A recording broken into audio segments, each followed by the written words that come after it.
In today's fast-paced world, anxiety disorders and depression have emerged as pervasive challenges, touching the lives of millions across the globe. The conventional response often involves psychotropic drugs, antidepressants, and anti-anxiety medications that have become a staple of modern psychiatric treatment. However, these pharmaceuticals frequently fail to deliver a lasting cure, acting instead as temporary supports that can leave individuals dependent and vulnerable. Thankfully, there exists an alternative path to healing that eschews medication entirely. Carl Jung, one of the most influential psychiatrists in history, developed a drug-free approach that delves into the root causes of psychological suffering. This article explores Jung's transformative methods, focusing on psychological insight, confronting the shadow, and finding meaning in life as essential steps toward authentic mental health recovery. Psychotropic medications are a cornerstone of contemporary psychiatric care, with millions of prescriptions issued annually to mitigate the symptoms of anxiety and depression. While these drugs can provide temporary relief for some, their effectiveness is frequently overstated, and they carry significant drawbacks. Primarily, they target symptom suppression rather than tackling the underlying causes of psychological distress. For instance, an antidepressant might elevate a patient's mood by adjusting neurotransmitter levels, but it leaves unresolved the life circumstances, emotional conflicts, or existential dilemmas that may have triggered the depression in the first place. Jung was notably critical of this reductionist paradigm, which he believed oversimplified mental suffering by reducing it to mere biological imbalances.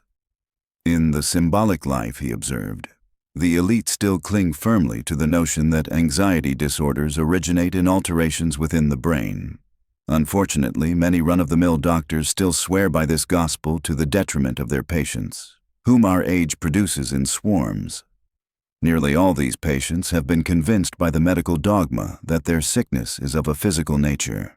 He argued that this medical model overlooks the profound, often non-biological origins of psychological pain, such as unresolved inner conflicts or a lack of purpose, thereby diminishing the patient's agency. By casting individuals as passive recipients of chemical intervention rather than active participants in their healing, this approach can foster a sense of helplessness. Scientific evidence supports Jung's skepticism. Studies reveal that antidepressants are effective for only about 60 to 70% of patients, and even then, the benefits may be modest or fleeting. Furthermore, these medications often come with a host of side effects, ranging from weight gain and sexual dysfunction to, in some cases, an increased risk of suicidal thoughts, complicating their long-term utility. Beyond physical drawbacks, psychotropic drugs can engender psychological dependency, where patients rely on medication to function without developing the resilience or skills needed to cope independently. This over-reliance aligns with Jung's critique of a system that prioritizes quick fixes over deep, meaningful change, discouraging the introspective work essential for true recovery. To illustrate, consider the case of a patient who turns to medication to numb persistent anxiety stemming from a strained relationship. While the drug may dull the symptoms, it does nothing to address the relational dynamics or personal growth needed to resolve the root issue. Jung's approach, by contrast, invites individuals to look beyond the pill bottle and into the rich, complex landscape of their psyche, empowering them to take charge of their mental well-being. Jung's method eschews pharmaceutical solutions in favor of a profound psychological insight. Many instances of anxiety and depression arise not from a defective brain but from a misguided approach to living. This perspective shifts the emphasis from biological determinism to personal responsibility and self-understanding. At its core is Jung's assertion that life is inherently difficult, a truth that runs counter to modern society's obsession with perpetual happiness and comfort. In Structure and Dynamics of the Psyche, he wrote, "In the last resort, it is highly improbable that there could ever be a therapy that got rid of all difficulties. Man needs difficulty. They are necessary for health. What concerns us here is only an excessive amount of them." This view is both sobering and empowering, suggesting that struggles are not aberrations to be eradicated, but vital elements of a healthy, balanced existence. Jung's own life offers a compelling testament to this belief. In the early 20th century, he endured a period of intense psychological upheaval, which he later termed his confrontation with the unconscious. During this time, he experienced vivid dreams, visions, and inner dialogues that he meticulously documented and analyzed. Far from viewing this turmoil as a hindrance, Jung saw it as a crucible for personal growth, a process that deepened his understanding of the human psyche. He later reflected in the Red Book, "The acceptance of oneself is the essence of the whole moral problem and the epitome of a whole outlook on life." This experience solidified his conviction that embracing life's challenges fosters resilience and character, qualities indispensable for psychological well-being. For Jung, the societal push for an easy, trouble-free life sets a dangerous trap. When individuals expect constant ease and are met instead with inevitable hardships, they become disillusioned, weak, and prone to despair. By contrast, accepting difficulties as a natural part of existence equips people to face them with strength and purpose. In Man and His Symbols, he described life as a battleground. It always has been, and always will be, and if it were not so, existence would come to an end.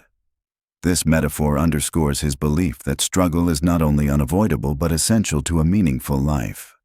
Jung also cautioned against an overemphasis on the past as a source of healing. While understanding one's history can offer context, he saw excessive focus on it as a form of avoidance. In 2 essays on analytical psychology, he noted, "People should know that not only the neurotic, but everyone, naturally prefers never to seek the causes of any inconvenience in himself, but to push them as far away from himself as possible in space and time. Otherwise, he would run the risk of having to make a change for the better."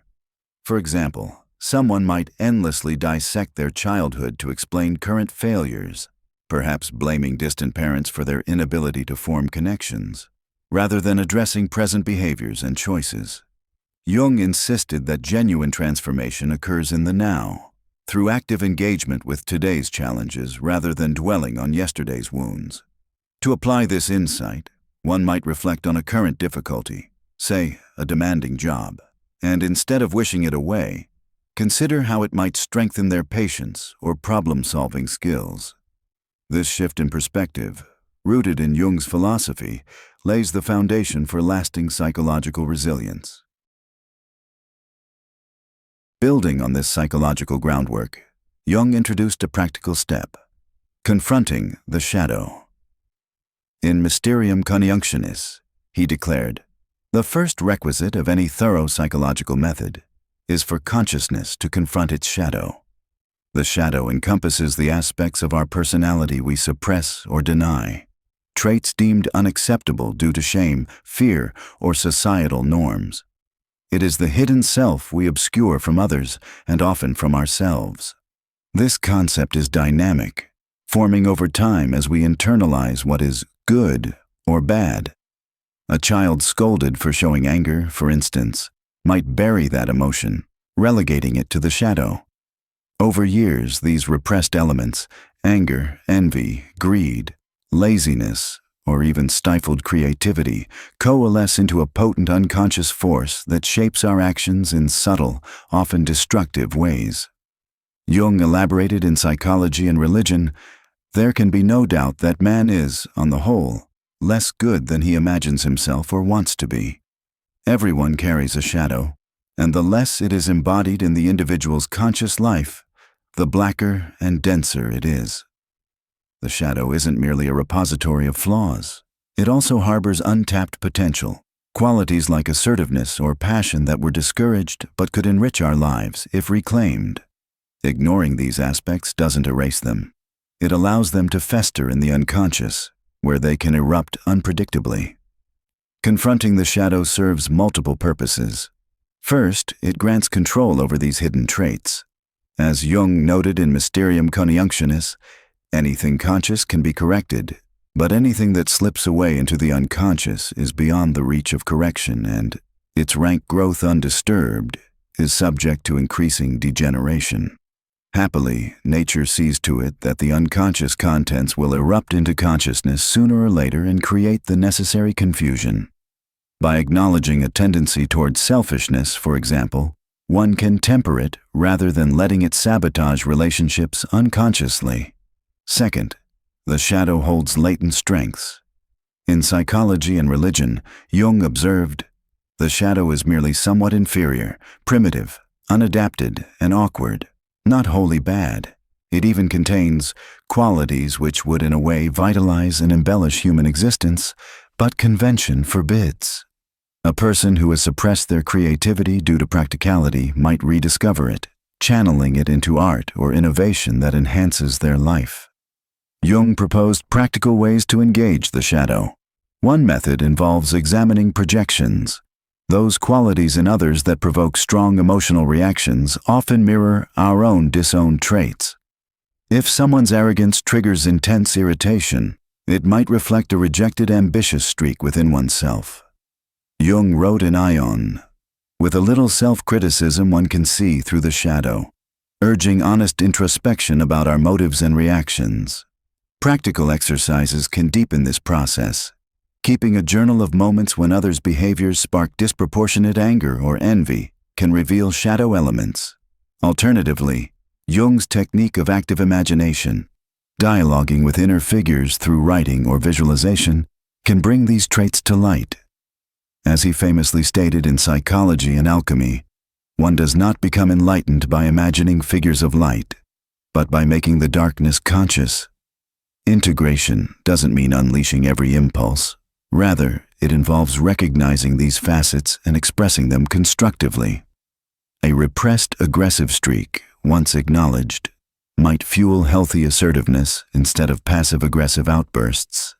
This process fosters wholeness, aligning the conscious and unconscious self. The capstone of Jung's approach is perhaps its most powerful, guiding individuals to find meaning in their lives. He believed that a lack of purpose underpins much psychological distress, fueling feelings of emptiness that manifest as anxiety or depression. In The Symbolic Life, he asserted that overcoming these conditions requires discovering a role as one of the actors in the divine drama of life.